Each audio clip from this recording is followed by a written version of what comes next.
Our first topic after lunch, we have the topic is religious sects in the Vijayanagara period.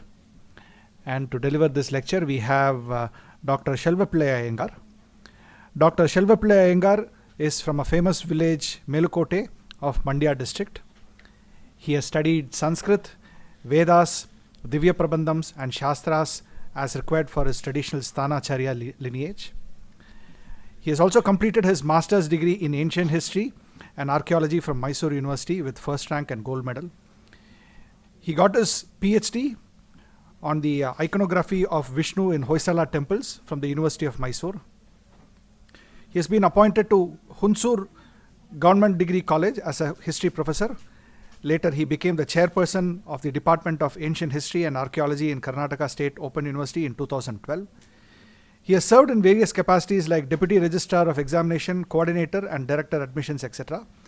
Now he heads the Department of Ancient History and Archaeology and also works as a coordinator of Sanskrit Department, Director Shri Nalvadi Krishna Raja Vodayar Chair and coordinator for NAD.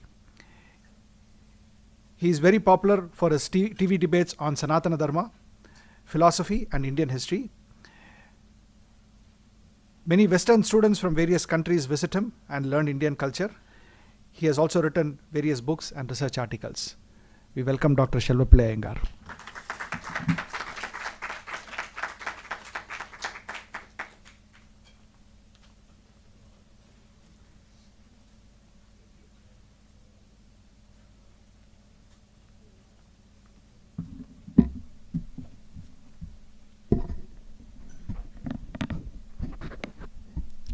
Namaskaram, Vanakkam. Thanks to Tamil Heritage Trust for inviting me here and giving an opportunity to me to speak to you all. And also I should appreciate the Tamil Heritage Trust for doing wonderful service. Because what Vijayanagara did on those days is to protection of heritage and culture. That was their motto. Like that today, the Tamil Heritage Trust also creating awareness on younger generation and also spreading our heritage and culture. That was happened actually in the beginning of Vijayanagara period. Even now it is happening. We can call it as a renaissance. Today also it is happening everywhere in India. They are learning more on Indian culture and Indian traditions. So this is very good yeoman service that they are doing, Tamil Heritage Trust. I really appreciate them. So today, from yesterday I can say many people spoke on the Vijayanagara, whether it was a city or a dynasty or an empire, and also all the aspects of dynasty like the political history and also sculptures, art and whatnot, everything. But today it is a unique talk. It is a unique aspects of Vijayanagara, that is a religious aspect. Why I say that it is unique? Even today, when you speak about the religious things or religious sentiments, or if you say just word religion, then you can see that intolerance, another word starts with intolerance everywhere. Like the conflicts between so many religions in the world is seen predominantly. Not only in India. We speak about India. In Indian context, Islam and Hindu are all that. But even in Christian countries and in Islamic countries also, there is no tolerance between many sects between them. But you just think that how Vijayanagara people were so tolerant and supported all the sects, all the religions, I can say all the dharmas even, because we speak about religion. Religion is only, it is like, it refers to two religion of Abrahamic origin. But whereas dharma is different. Dharma is really different, and dharma had so many sects within it fold. In India you can see Bauddha, Jaina, Shakta, and also Saura, Ganapatya. There are so many sects. But even then, the Vijayanagara Empire could rule almost 200-300 years with harmony and tolerance. That is what we can observe from the history of Vijayanagara Empire. It is a best example to the modern society also. So how to live with harmony, how tolerant we should. So this is all the lessons it gives from, we can learn from Vijayanagara period. So, where is this? Yes. Okay, you know, it is a short background. One thing you must know, that without harmony within the territory, within the empire, you cannot control or you cannot check the enemies from outside. Even today, India is having a large army, and also we are equipped with many technological innovations, and also we have so many things, arms, everything. But if there is no harmony within the nation, then what happens? So the state cannot rule, state cannot control.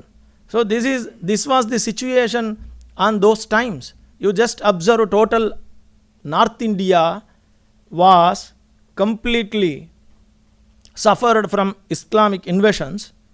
They came to India, they plundered the temples, they looted, they raped, what not. They did everything because of even religious sentiments, I can say, and also for looting purpose, whatever it is. They invaded. I can say one best example for to know you, that within Delhi, like 100 kilometer radius of Delhi, you cannot see even one temple, small temple, which is 1000 years old or even 600 years old. You can just think of their tolerance level, what happened on that time. But you come to South India, total South Indian territories like Tamil Nadu, Karnataka, and Maharashtra, Telangana, Andhra Pradesh, Goa, and Kerala, you can see hundreds of temples. Hundreds of temples. It is not like a monuments, but it is still, this is living temples, living traditions. They are following all the traditions even today. You see the Srirangam or in any part of Karnataka or Kanchipuram or Tiruvannamalai, the earlier speaker was referring that while explaining the festivals, even Mallikarjuna temple at Srisailam, it is all still working. Tirupati is still, it is living temple. These traditions are, that is preserved. Who is the cause for the preservation? It is none other than the Vijayanagara Empire. You just imagine the North Indian status today, and you just compare to the South Indian tradition, you can know the contributions of the Vijayanagara Empire.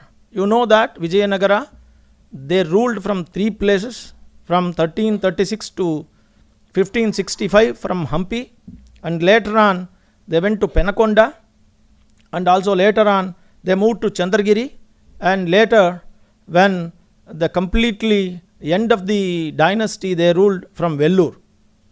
Why I am telling is, not only they supported Hinduism at their heydays like 1336 to 1565, but also they continued their support for the protection of Sanatana Dharma. That's what, if you go to Tirupati, yesterday there were lectures, they were showing Veera Venkatapati Raya, the Venkataraya second, he fought against Bahumani Sultans at Pennar River, on the banks of Pennar River, and up to that he was supporting, they protected Sanatana Dharma, Hindu Dharma. We can call it as Hindu Dharma, because Hindu Dharma is not a religion. It is a way of life. It is a dharma. So we have to see here very importantly, the Vijayanagara Empire was included, the part of Karnataka, Andhra Pradesh, Tamil Nadu, Kerala, Goa, Telangana and Maharashtra, where you can see even today hundreds of temples, and it is still they are following all the traditions set out at the establishment of the temple. So what was the position in 13th, 14th century? War between native kingdoms for political agendas. It was not the protection of dharma. It was the wars were fought against each other for their political agendas. Like Yadavas from Devagiri, it is in Maharashtra today, they were fighting against Hoysalas. Both are Yadavas only, because Hoysala inscriptions, they claim that they are origin from Chandravamsha. They are originated from Chandravamsha, means Yadavas. This Yadavas from Devagiri also, they claimed that they are from Yadava Vamsha. Still they were fighting, and Hoysalas and Kakatiyas, again Kakatiyas and Pandyas, within the Pandya kingdom, the brothers were fighting for the supremacy. So this is all, it was the position of the 14th century. Muslim invasions happened. Alauddin Khilji sent Mallikafar to South India. In 1310, the Dora Samudra was plundered, looted. The temple was completely shattered. And later on, Muhammad bin Tughlaq invaded Hoysalas, and that was the end of the Hindu kings in South India, rule of end of the South Indian kings. So then what happened?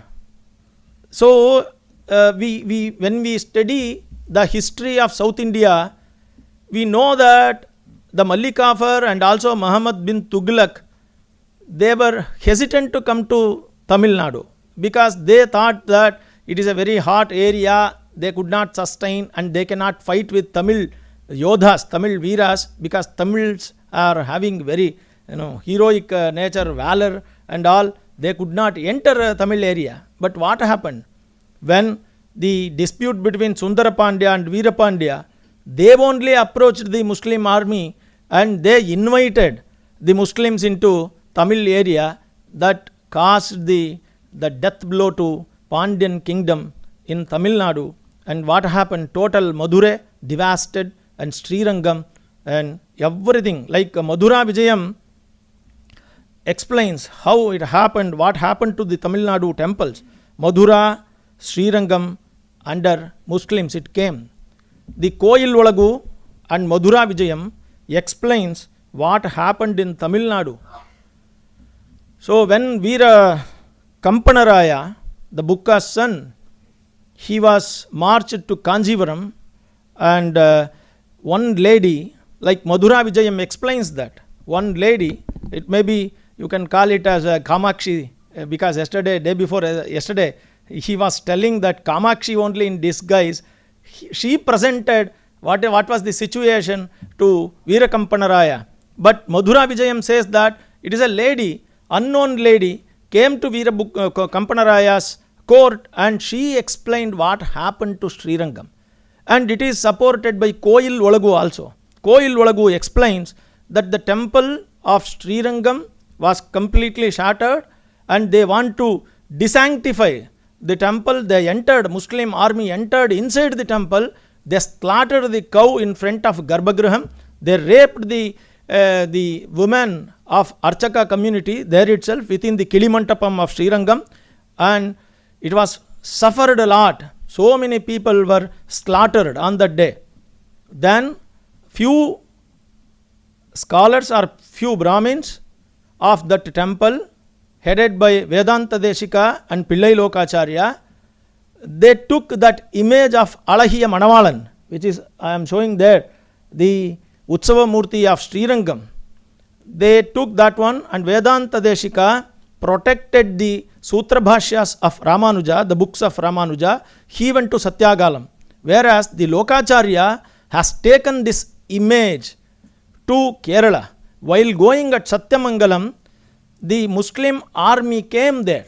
So to protect the Alahiya Manavalam from the army, they slept with the dead bodies, and they put Alahiya Manavalan on the ground, and they placed more corpses, the dead bodies, on the image, and they covered it, and they protected the Alahiya Manavalan. Later on, army moved and they went to Kerala Guruvayurappan temple. The image was taken to Guruvayurappan temple, and then to Melkotai, and then to Tirupati, where one more mantapa was constructed by Vijayanagara people to give honor to this image, Alahiya Manavalan of Utsavamurti of Srirangam, and that mantapa is called Ranganayaka Mantapam. Even today you can see in Tirupati that special mantapa was constructed for the Sriranganatha.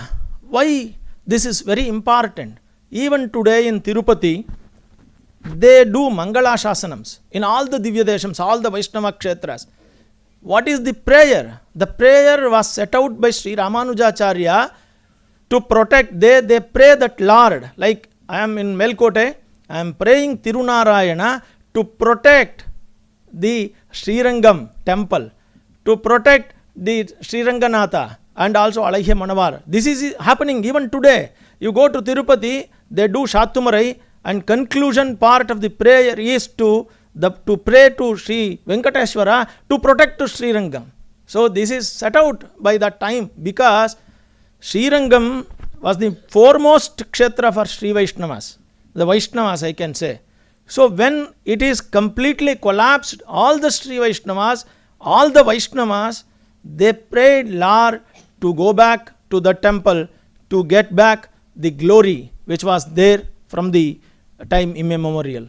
So this is what happened. Madura Vijayam and also Koil Volagu explains this story. Not only that, the Chidambaram, Vyagrapuri and Vyagrachala, it is called Vyagrapuri. And Madura Vijayam explains that Shiva, he killed a tiger to wear the skin of Vyagra Charmambaradhara. He is also named as Vyagra Charmambaradhara, because when he entered Darukavana, many people, they did abhichara to Shiva, because Shiva was going with Mohini. Mohini was Vishnu, and Shiva wanted to teach a lesson to the sages, because they became very egoistic. The Sthala Puranas of Chidambaram, it explains, and also it comes in Vamana Purana. So Shivasya Darukachana Praveshaha, it comes like that. So then all the sages, they did an abhichara, and they created a Vyagra, and they sent that Vyagra to Shiva. But Shiva was the Paramatma, he could easily slain the tiger, and he peel out of the skin of the Vyagra, and he became the Vyagra Charmambaradhara. So the Madura Vijayam says that, O Shiva, this is Veerakampanaraya, that lady is explaining to Veerakampanaraya, O Raya, this is such happened once upon a time. It was a Vyagrachala where there were many tigers, and it was completely in a dense forest area. Even today it is becoming like that only. The total temple is without aradhana, without pujas it is there, and Vyagras are coming to the temple. It is becoming dense forest. You just imagine the situation of Chidambaram. Now you just compare the modern buildings, and you just imagine what happened in the 14th century. And also Jambukeshwaram, that is Gajaranya, very near to Srirangam. So these are all suffered by the Muslim invasions. This is all explained in Madura Vijayam. The authoress Ganga Devi explains how the Muslim invasion caused the death blow of Hinduism at that time. So what was the very important thing on those days? What was the need of the hour? The Hindu unity was the need of the hour. So all should unite, and they should fight against the Islam. That was the idea. All Hindus united to the cause of Dharma. So they established a kingdom in Vijayanagara Empire, and they fought against Islam. So here very important thing we have to see. Normally any dharma or any religion is not a problem. So if somebody is following Islam or pious Islam, they follow that, they pray Allah, that is not a problem, because it is a completely, purely it is a religious. But when the religion is with political ideologies, then it becomes a problem. So because the Christianity is not a problem, Islam is not a problem, any dharma is not a problem, when they practice piously, purely, for the sake of the moksha or for the sake of to please the God. But when they unite, when they take it as a political agenda, then the problem starts, problem rises. So that's what happened. So establishment of kingdom of Vijayanagara itself was a religious in character. So we should very carefully understand this, because the Hoysalas established a kingdom or an empire for the political reasons. For any other, like Guptas or Kushanas or any other Cholas, Pandyas, Pallavas, they are all established their empires for the cause of some political ideologies. But whereas the establishment of Vijayanagara itself, it was a religious in character. It established it to protect the Sanatana Dharma, protect the sects within Vijayanagara. So kingdom for protection of their dharma, not only dharma, their culture, their heritage, their literature, everything.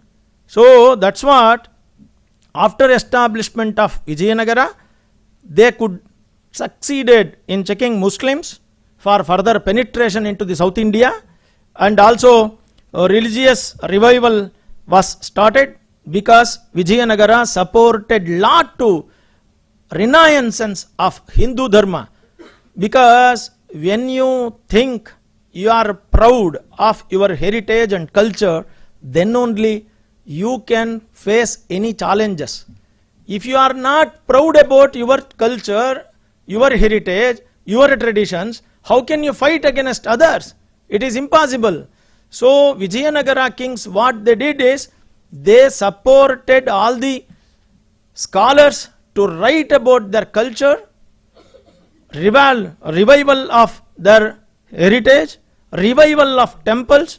From last 2 days we are explaining, and the earlier speaker was also mentioning that this is they wanted to give boost to the Hindu Dharma. That's what they constructed lot of temples, and instead of stones they used the stucco images, and also they used mortar, brick, and because they could easily build very fastly, very soon, and they can make like comforts to the people.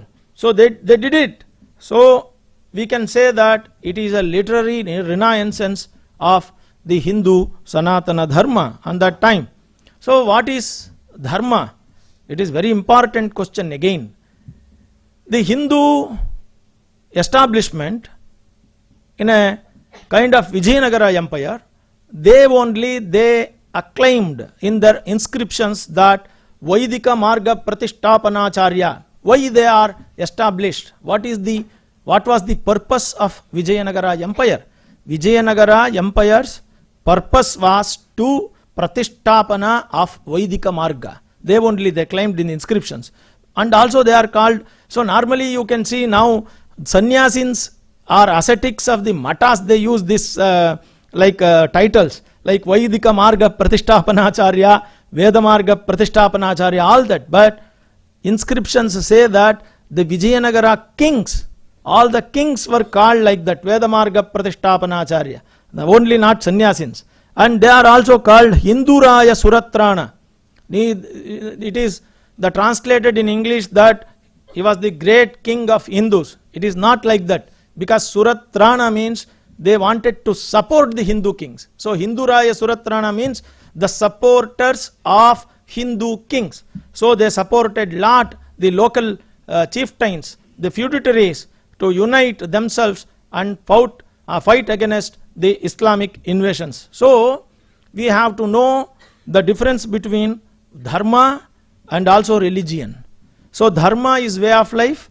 There will be many sects within the dharma. You are free to worship whatever you want, because in Veda it very clearly says that Ekam Sadvipra Bahuda Vadanti. When the ultimate truth is only one, that is called Brahman. But you can call it as any name.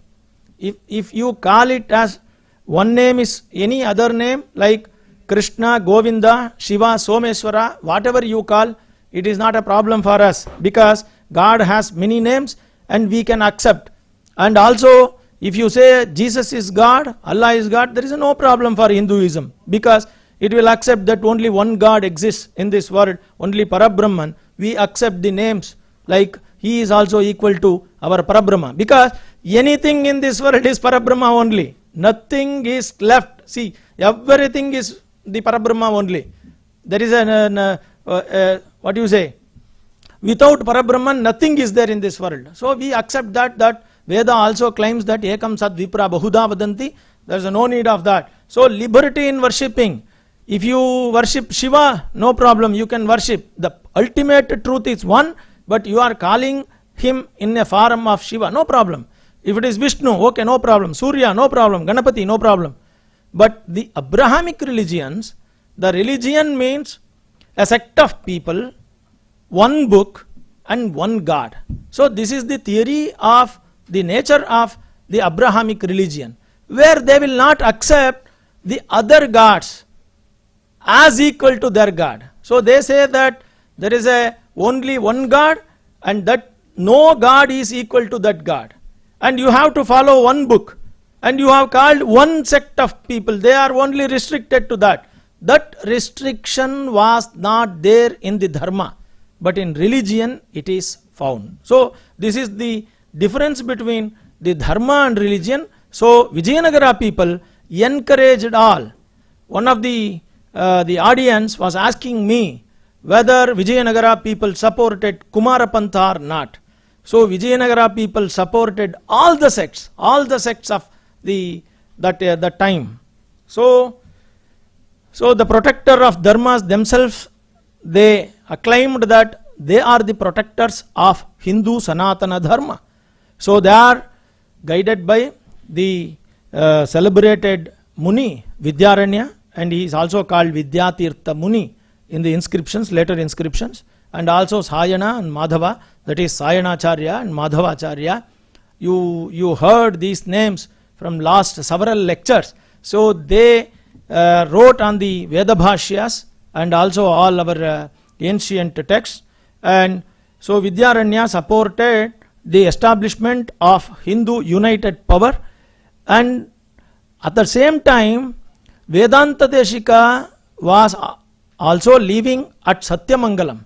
So Vidyaranya Swami invited Vedanta Deshika to join the efforts of uniting Hindu Dharma at Hampi or Vijayanagara, capital city. But Vedanta Deshika said, I am not interested, and he stayed back in the Satyamangalam only. But he supported the Gopanna, the army chief of the Kampana, Veera Kampana, who re-established the Srirangam Alahiya Manavala. So Gopanna was the commandant of the Veera Kampanaraya.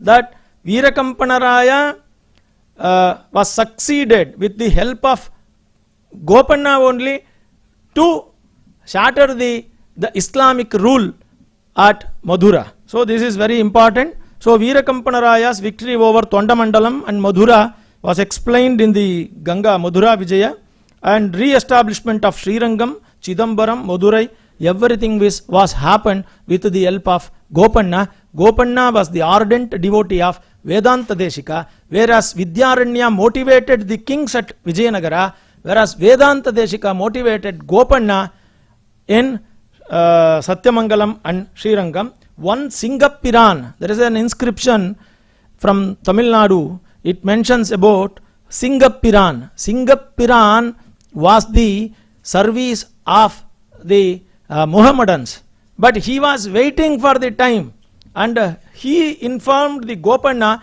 what is happening here, and with Kampanaraya's victory over Kanjivaram, so Singanaraya also helped Gopanna to get back Madhura and Srirangam. This is what happened in the, so that's what the Vijayanagara people called as Dharma Samrakshakas of Hindu Dharma, and Vidyaranya was the pioneer Muni in the establishment of the Vijayanagara kingdom. So very important thing was to the unity, establish the unity of the Hindus at the time. That was the challenge actually for the Vijayanagara emperors. Why? Because so there were many sects in India at that time. Some were calling Vishnu Vaishnavas. They claimed that Vishnu is the supreme, and also Shaivas, they claimed Shiva is supreme, and Saura, they claimed Saura, sun god, was the supreme. Ganapatya, they claimed Ganapati was the supreme. Kaumara in Tamil Nadu area, they claimed the supremacy of Kaumara. So Shaktas, they claimed the supremacy of Shakti or Kali or Amman, Mahishasura Mardini or Chanda Munda, Rajeshwari, something like that. So the first challenge of Vijayanagara emperors to unite them. So actually this was done by Adi Shankaracharya itself. When Adi Shankaracharya was there, his title, you know that Adi Shankaracharya is called as Shanmata Sthapanacharya, because he said that the reality is one. You may call it as Vaishnava, Shakta or Shaiva, but we should not fight each other. We can stay together and we can worship one Parabrahman. And he made all to unite. Shankaracharya only, Adi Shankara Bhagavatpada. That's what he had called, like he is called as Shanmata Sthapanacharya. So same way, so Vidyaranya also supported the establishment of Vijayanagara kingdom. And at the time, beginning, earlier part of the Vijayanagara, if we see the inscriptions and also the kavyas or literature, we can very clearly say that the Sangama like Harihara, Bukka and also Veerakampanaraya were staunch Shaivites. This is not the, like many people they claim that Advaitins are Shaivas. I will tell you, they are not Shaivas. Shaivas means Shaiva Siddhantins. Originally, the who they believe Shiva is the supreme. So there were many sects like Kalamukha, Pashupata, Kaula. These were like the sects were called Shaiva Siddhantas. They are pure Shuddha Shaiva system. So Kulaguru of Vijayanagara kings, if we earlier we observed, that is Kashivilasa Kriya Shakti. It comes in the inscriptions. The name comes from inscriptions. Himself he made a grant. See the unity we can see here. So it is just an example for how they are united in the beginning. That's what I am telling. Staunch Shaiva of the Kalamukha system, Kashivilasa Kriya Shakti, himself he made a grant of some lands to the Vishnu temple at Vagata of Bengaluru district. One inscription mentions that. See, staunch Shaiva, they were opposing each other. Like they used to condemn the supremacy of Vaishnavas in the earlier. Like Shaiva Vaishnava rivalry is very famous because Ramanuja from Tamil Nadu, from Chola Mandalam, he went to Hoysala state. Why? Because of this rivalry only, sectarian disputes only. But you just observe at the time of establishment of Vijayanagara, we can see many examples like that. The Kulaguru of Vijayanagara king, Kriya Shakti of a staunch Shaiva, he supports the construction of Vishnu temple at Vijayanagara, Bengaluru. Okay. Immadi Bukka made a grant to Vidyashankara temple of Sringeri with the permission of Kriya Shakti. So these are the examples we can get from the inscriptions that how they were united at the time of establishment of one Samrajya, one empire. So at the time of Vijayanagara, there were many sects within Hinduism. We are going to explain. I am going to explain all these things, how with few examples only. I cannot make a complete like hundreds of examples are available in the inscriptions, but I will give you a glimpse how they were there in the Vijayanagara empire. The Vaishnavas were divided into two parts, you know that. especially Sri Vaishnavas and Vaishnavas. Sri Vaishnavas are the followers of Ramanuja, whereas Vaishnavas are the followers of Madhvas. They are called now, they are like Iyengars and Madhvas normally. And one more sect was there, it is mentioned in the inscriptions, and also we can get ample evidences that Vallabhacharya, one more sect, it is very popular in North India. They called as Shuddha Advaita, or what you say, Achintya Advaita. So the Krishna Bhakti and Radha, it is promoted by the Vallabhacharya. These two sects were, the three sects were there within Vaishnava. And one more Vaidika, I called it is Smarta is Advaitins. I never said that, I am not going to say that Smartas are Shaivas. Why? Because Smartas, they never claim supremacy of Shiva. So if you claim the supremacy of Shiva only, you will become the Shaivas. Many people, even scholars, they did it like they say that Advaitins are Shaivites. But I do not say that Advaitins are Shaivite. Why? Because the Advaitins also conduct the rituals after the death, that Vaikunta Samaradhana only. They say that the Vaikunta is the supreme goal for the Advaitins also. And also Shankaracharya says that Antaryamitvam Narayana Seva Kalu. All that it is said, and Bhajagovindam Stotram and all, they respect and worship all the gods equally. It does not mean that they are Shaivas, but they use Vibhuti or Tripundra on their forehead. For that only we cannot make them a Shaivas. This is my idea. Okay. So Shaivas are different. Shaivas called Pashupata, and then Kalamukha, and Veerashaiva, and Lingayata. And now this is very debatable issue in Karnataka, whether the Veerashaiva and Lingayatas are separate or they are one. So this is the debates are going on. The Veerashaivas say that they are one, but the Lingayatas claim that they are different. Why? Because Veerashaivas accepts the supremacy of Agamas and also Vedas, Bharata, everything. But Lingayatas, they reject.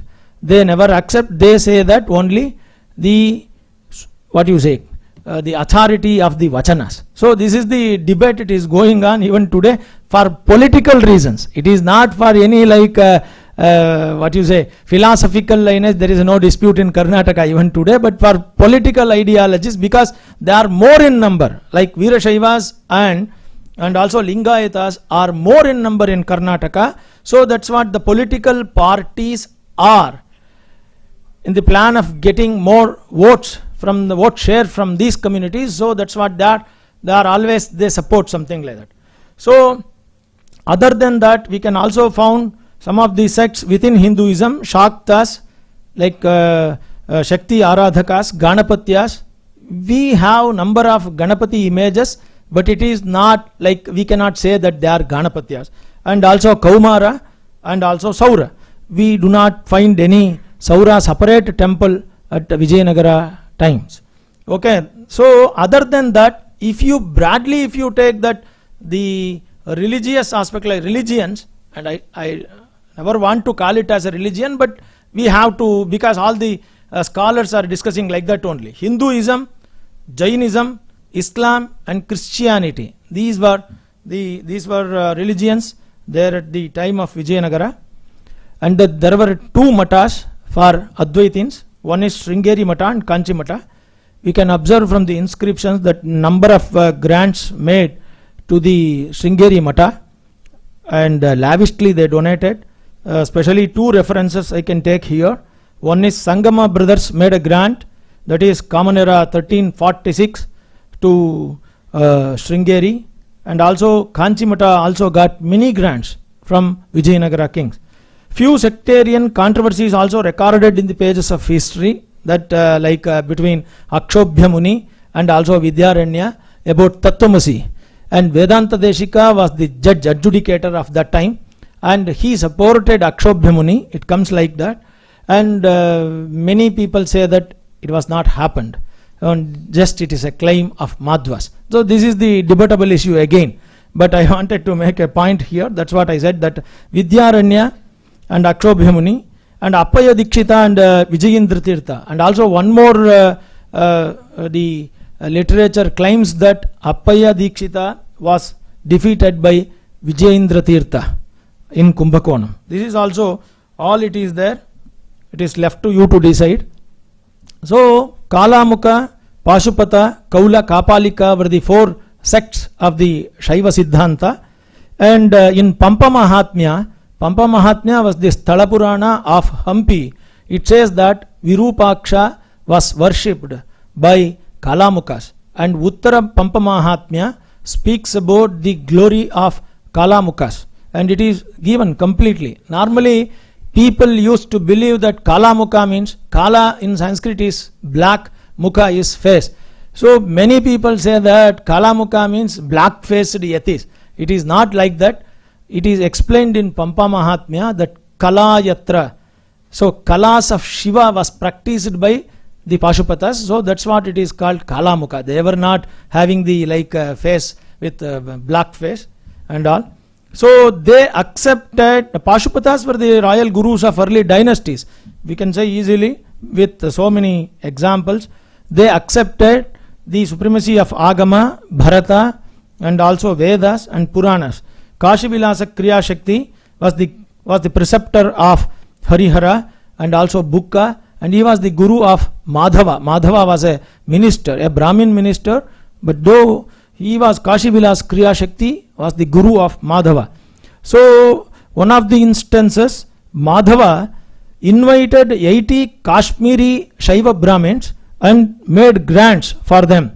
So the Gangambika, the authoress of the Madhura Vijayam, she also give respect to the Virupaksha Kriya Shakti Guru in her work Madhura Vijayam. Virupaksha Sakshat Kula Paramadaivam Kula Guruhu. She says that the Kula Guru to the empire is none other than Virupaksha. So first she says that. Then she says that Kriya Shaktyacharyaha Kalikalabha Kanti Rava Yashaha. So she says that Kriya Shakti was the Acharya of Vijayanagara Empire. And also one more place she says that Shri Kriya Shakti Devaha Divya Shri Pada Padmaradakaha Shri Veera Hariharasya. So Harihara, the Kriya Shakti was the Guru. So this is the references found for the Pashupatas of Kriya Shakti, Kashi Vilasa Kriya Shakti. Later on they lost the patronage by the kings, because the Vaishnavism took place there. So Advaitins came, Madhvas came, Sri Vaishnavas influenced the kings. Later on Kriya Shakti, the Pashupatas were not the gurus of the Vijayanagara Empire. If we observe Veerashaivas, the same Kalamuka legacy continued with the Veerashaivas, because now Kalamukas you cannot see anywhere in India. So the Kalamukas only, Pashupatas only, they became Veerashaivas. This is the theory. Sri Basavanna at the time of Kalachuris, he profounded the Veerashaiva movement like Lingayata movement. They are continued the Pashupati legacy, Jangama and Virakta. There are 2 different sects. The Veerashaivas are like Jangamas and Viraktas are Lingayata. They are powerful community even today. So they were very powerful at the time of Vijayanagara Empire. So one more Shuddha Shaiva Siddhanta people were there in Tamil Nadu in the leadership of Meikanda Devar. This is called pure Shiva Siddhanta from Tamil Nadu. This is originally from Tamil Nadu. They are against to rigidity of casteism, because they never accepted the casteism. Shivajnana Bodham, that is written in Tamil, that is the principles of Siddhanta. They say that pure bhakti is enough to reach God. That was the principle of Meikanda Devar.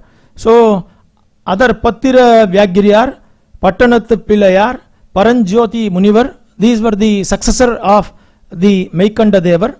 So other than bhakti, nothing was important for this Meikanda Devar Shuddhadvaita people.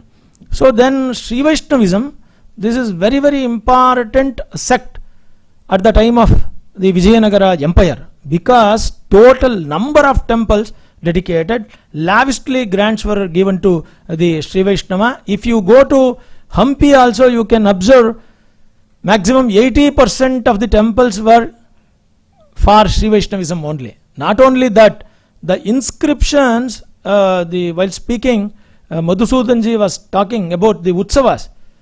Even it is said that what are the Pashurams should be recited in the inscriptions. Like it says that in Vitala temple you can observe many inscriptions say that Iramanujan Uttandadi, and also it said Kanninun Chiruttambu for this much of time. The prasadam will be prepared for them. So like that it is there. Sectarian namas, Tirunamas are seen everywhere. Like Tirupati, you just imagine how much grants were given by Krishnadevaraya. You cannot scale the grants made by Vijayanagara to Sri Vaishnavism. Such an huge amount of the donations were given to Sri Vaishnavism. Very popular at the time of Vijayanagara. Why it is very popular? Because according to Ramanuja, without any discrimination of gender, age, caste, religion, one can go to moksha by practicing bhakti and sharanagati. This is very popular because even today in Vijayanagara consisted of Nayakas, all 58 castes. So that was the number of castes mentioned in the Vijayanagara period. So now there are 3000 more castes are there according to the records. But at the time of Vijayanagara, they mention on the basis of occupation 58 kulas, including Jambuva Pirikula. All were followers of Sri Ramanuja. Even today in Karnataka, the Nayaka community, so especially here also the Nayakas who were ruled after Vijayanagara or at the time of Vijayanagara as a feudatories, they were all Nayakas, they follow Vaishnavism, Sri Vaishnavism, even today. So their titulary god is like Ahobilam or Tirupati or Biligiri Rangana Betta or Melkote Chalvanarayana or Srirangam Kanchipura Varada. These are the Kula Daivatas, family gods for the Nayakas, even today.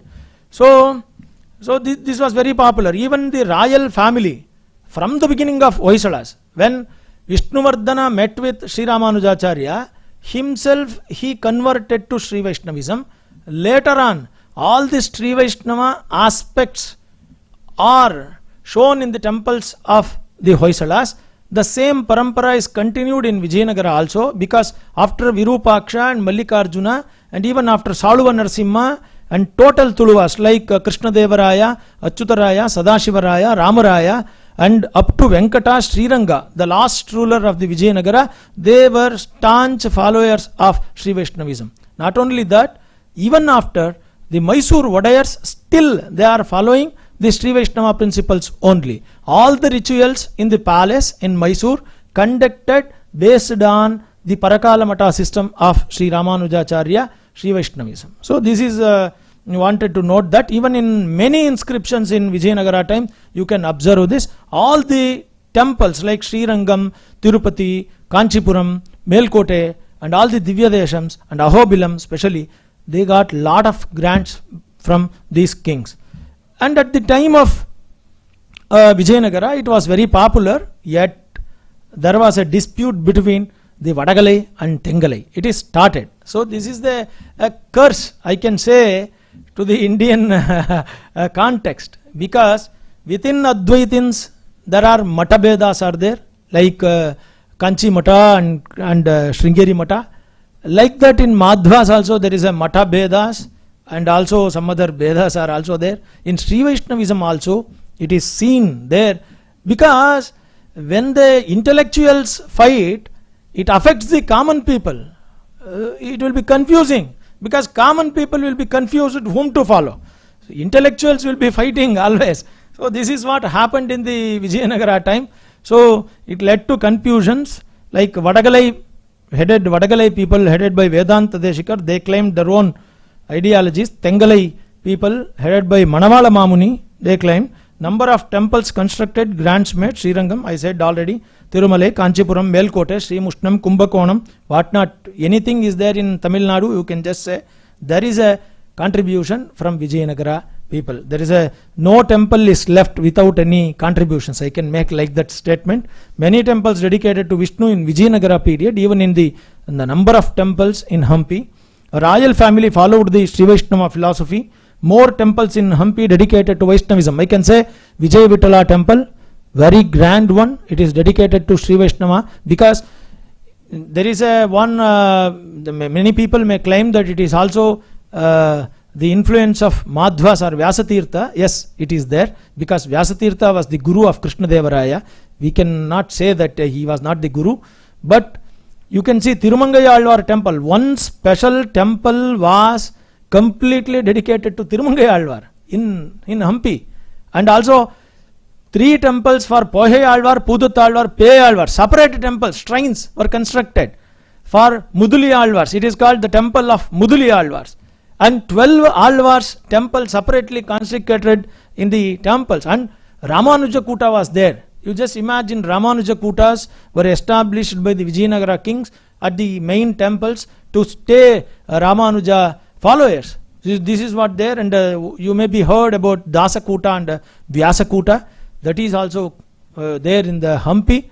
The Dasakuta is from the common people of Sri Ramanuja followers. Kanakadasa was also a follower of Sri Vaishnava. He praised a lot in Ramanuja and Madhvacharya because both are Vaishnavas only. The Kanakadasa praised Ramanujacharya only. So we can observe from the inscriptions that Nalayira Divya Prabandham, Sri Jayanti and all celebrated in a glorified manner in Vijaya Vittala temple. So not only that, so Vijaya Vittala, Hajararama, he was showing, Manoj sir was showing all the temples of Hajararama. It was dedicated to Sri Vaishnava, Malyavanta Raghunatha, and also Kodandarama, Achyutaraya temple.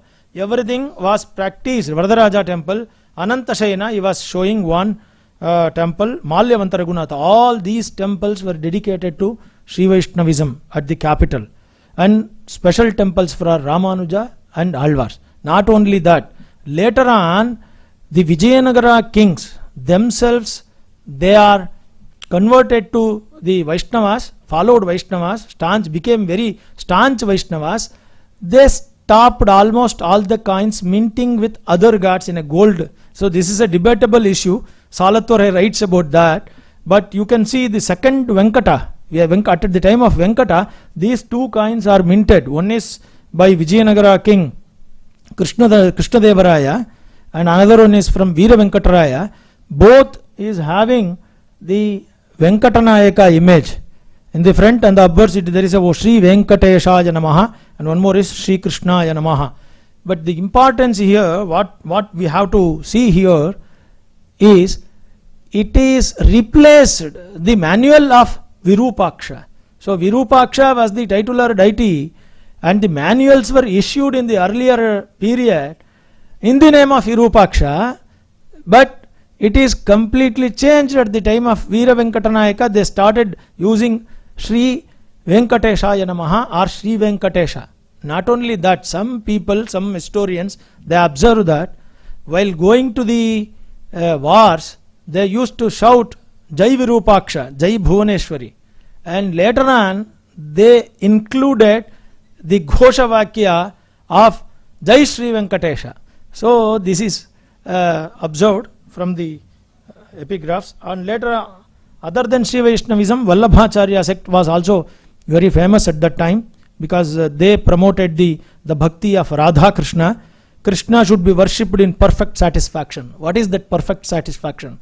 So Vallabhacharya says that if you do upavasa, means not having any food, and if you are worshipping, means you cannot concentrate on Krishna because bhakti will not be there. So when you are hungry, you cannot do with perfection, satisfaction, bhakti. Vallabhacharya says, no, first you eat. Don't do all this. Bhakti is very important. So Achintya Advaita says, visited Sri Krishnadevaraya's court, and there is a K.N. Nilakanta Shastri writes, said to have succeeded the celebrated Vyasatirtha of Madhva sect. It is, I do not know, it is a debatable issue. It is there in the history books, that's what I am telling. Now, because Vallabhacharya was invited to the court of Krishnadevaraya, at that time celebrated Vyasaraya was the guru, preceptor of Krishnadevaraya. He is said to have succeeded Sri Vyasaraya, and later on he went to North India. But it is left to you to decide. I am telling that what was there in that time. So Madhvas, the Sripadaraya was guru of Shalva Narasimha. He influenced. The Akshobhya Tirtha was the, you know that I said already, Akshobhya Tirtha was a celebrated Muni.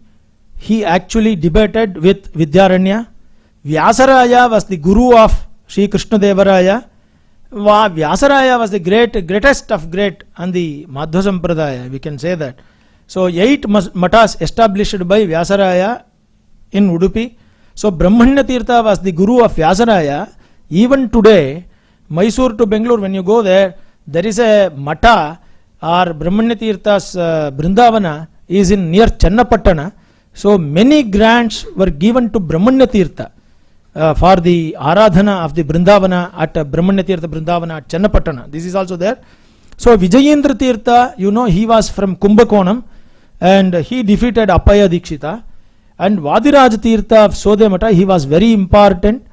And Salatore writes that Vadiraja Tirtha was the main cause for the decline of Shaiva Sthanikas at Udupi. So he writes, I will speak about that in the last part of the talk, because some disputes and conflicts also discussed here.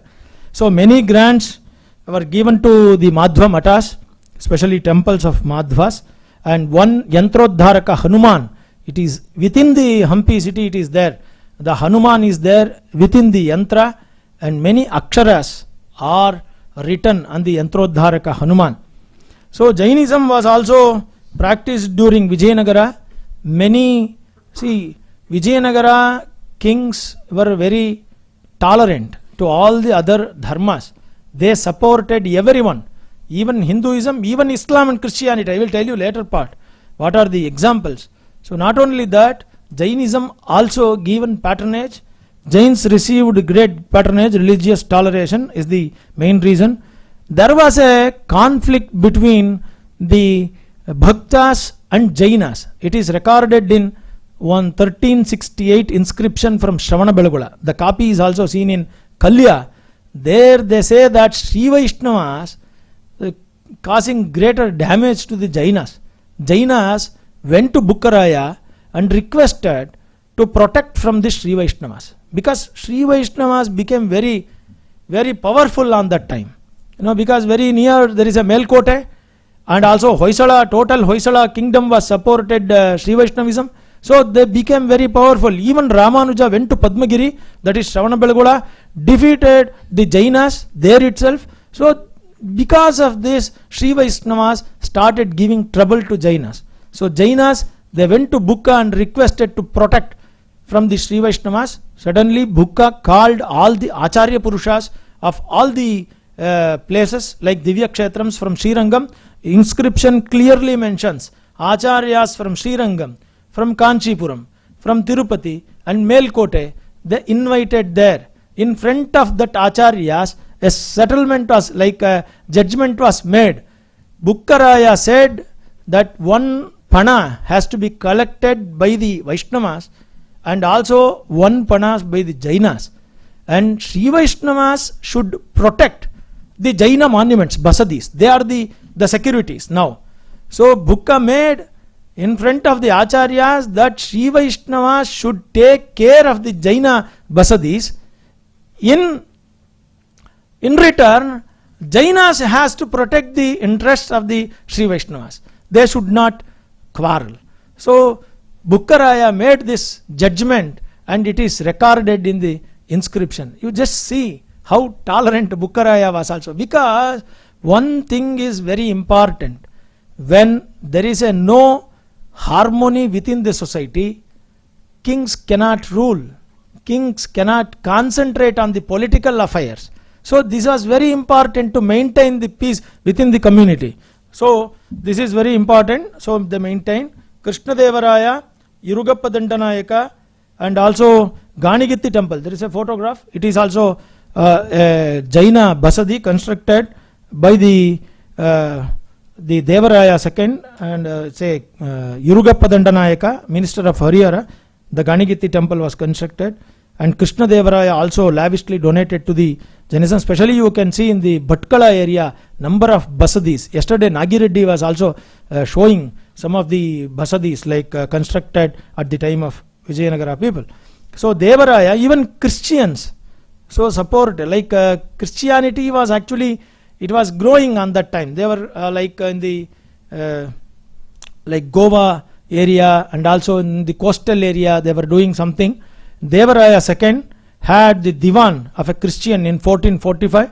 Portuguese Jesuits converted Indians. One of the things explained yesterday, in 1553 the Muslims actually they wanted the domination was the Paravas on the pearly fishery, monopoly over the pearly fishery at the coastal areas. So then the Paravas went to Dr. Pero Vaz de Amaral, a Jesuit missionary, and requested to save from the Muslims. So Dr. Pero said that okay, I am going to support you, but in turn you have to become the Christians. So they readily accepted because the protection is very important for them. The Paravas, 20,000 Paravas converted, that is the baptized. That was the first conversion from the Jesuit Padris. And one more nobili is comes in Madurai at the period of Nayaka times. In Madurai he also pretended like a sannyasi of a Brahmana community. He learnt Sanskrit, Telugu, Tamilu, and he was very pious. He acted as a very pious and he started converting the people, but he could not do that. He failed. Only few people he could convert, but later the father Fernandez, his brother, Nobili's brother, like he says that you are spoiled Christianity. To convert, you acted like a Brahmin and you yourself has converted to the Brahmanism, not to convert the Christians. He says that something like that. Venkata II had philosophical disputes. He used to invite the Christian missionaries in front of the courts, and churches at Chandragiri and Vellore supported by Venkata II. 1,000 gold pieces were given to the missionaries to construct churches at Chandragiri and Vellore. So this is the tolerance of the kings of Vijayanagara. Devaraya II encouraged Muslim in his kingdom. Ferista writes that entertained Muslim in his service, allotted jagirs, erected mosque in his capital. So Ferista writes that this is the mosque constructed by the Devaraya II. And not only that, many Muslim people who were in service of Devaraya requested Devaraya that they cannot prostrate before king, because the Hindu region what they do is they consider king as a god. So Raja Rashtrasya Devata. So they believe that Raja is Pratyaksha Devata. But whereas Muslims, they show their bhakti to the one Allah, not to anybody. So that's what they requested. On the request of Muslims, Devaraya placed a Quran copy in front of Simhasana, and he said that any Muslim servants, they are in the service of Devaraya, they can come and they can prostrate to Quran book. So this is the tolerance shown by Devaraya. So one Ahmad Khan was the commandant of Veerapratapa Venkataraya II. At the time of Raichur campaign, Krishna Devaraya sent vans, arms, everything through Muslims only, because he believed lot. Sadashivaraya and Ramaraya continued same encouragement to Muslims. Dargahs were also supported. Venkataraya II renewed certain grants to mosques and dargahs. It is all recorded. But you know what happened at the last of the Talikota? They reversed and they became the thorn of the empire. So there was a small dispute also seen in the history of Vijayanagara Empire. That is Advaita and Dvaita. I already said about Akshobhya Muni and also the Vidyaranya. Haridasa and Vachanakaras. I just quote one because Lakkanna Dandesa in his Shivatattva Chintamani he says that I respect only those who believe in Shaivism. But whereas in Kanakadasa says that, you know, Veerabhadra cult and all, I am not going to explain in detail, but Kanakadasa says that I respect Tatatarya and also Ranga Bhaktas. So I revere, they are the great. So these are the small debates we can see from the literature. And also Sri Vaishnavas and Jainas, I already said, Dvaita and Shaiva. One book was written by Madhvas, Shaiva Sarvasva Kandanam, and a reputation of all Shaivas. So in return, they have also written so many books on that. It is there. Sri Vaishnava and Shaiva. One example I can give you. In 1557, Krishnappa Nayaka was the Nayaka of Jinji. He was ruling from Jinji. He said that a pole can be erected in front of the Chidambaram temple. So that was the decree made by Jinji Nayaka, Krishnappa Nayaka in Chidambaram, because there is a fight between Shaivas and Vaishnavas, because Govindaraja Swami temple, in front of the Govindaraja temple, they erected a pole with Hanuman symbol. So then what happened? Shaivas, many Shaiva Archakas opposed that, cast themselves, or they claimed to the pole and opposed the erection of pole in front of Chidambaram temple. And Krishnappa Nayaka came there and he said the pole should be erected. At that time, 20 Shivarchakas, they fell down and they died. And when Krishnappa Nayaka arrived there, and he could hear the dispute between the Shaivas and the erection of pole, and then he said that some more Shaivarchakas were there in the pole, they were already hanging. So he said to shot them, and they also the servants shot at the Shaivarchakas, and they also did. One lady cut her own throat in front of Krishnappa Nayaka to oppose this erection of the pole. This is also recorded. And also Hindu Christians, I can say that is what nobilis you can take. Sri Vaishnavas about Vadagalai and Tengalai. Dvaita Sthanikas of Tulunadu. This is, I will explain in 1 minute. The Sthanikas were the guardians of Shaiva temples in Tulunadu.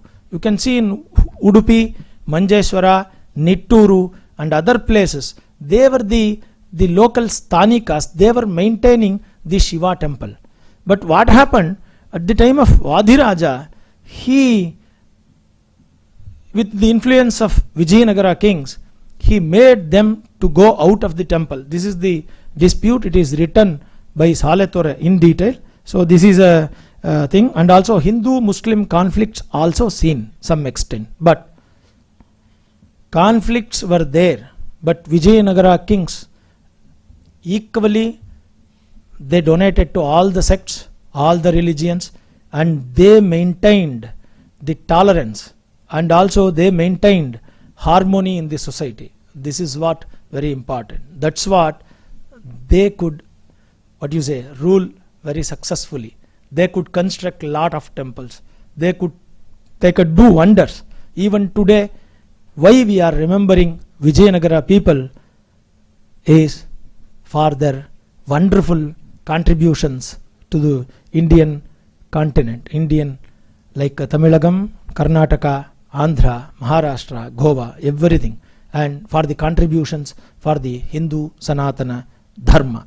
There will be conflicts always there. Even today we can see many conflicts in India. But when we come to like a nation, we should be united. This is the message from the Vijayanagara kingdom, empire. Thank you so much for listening to me. I am very grateful to the authorities of Tamil Heritage Trust, all the members of Heritage Trust, for giving me an opportunity to speak about the religious aspects of Vijayanagara. Thank you.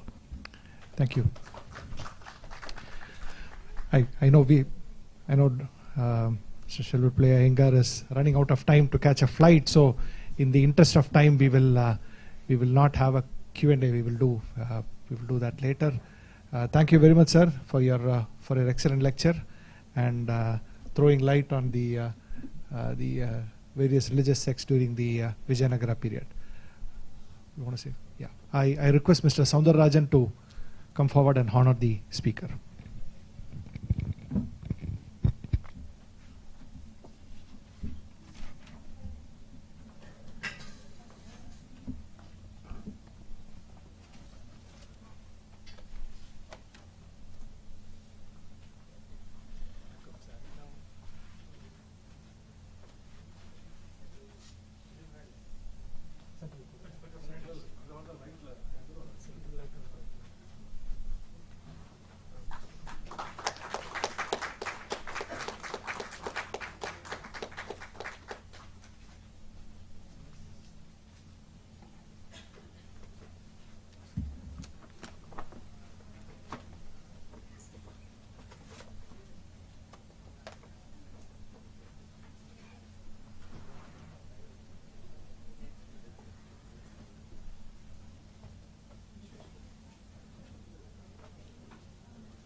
We will take a coffee break and should be back in 10 to 15 minutes. Thank you.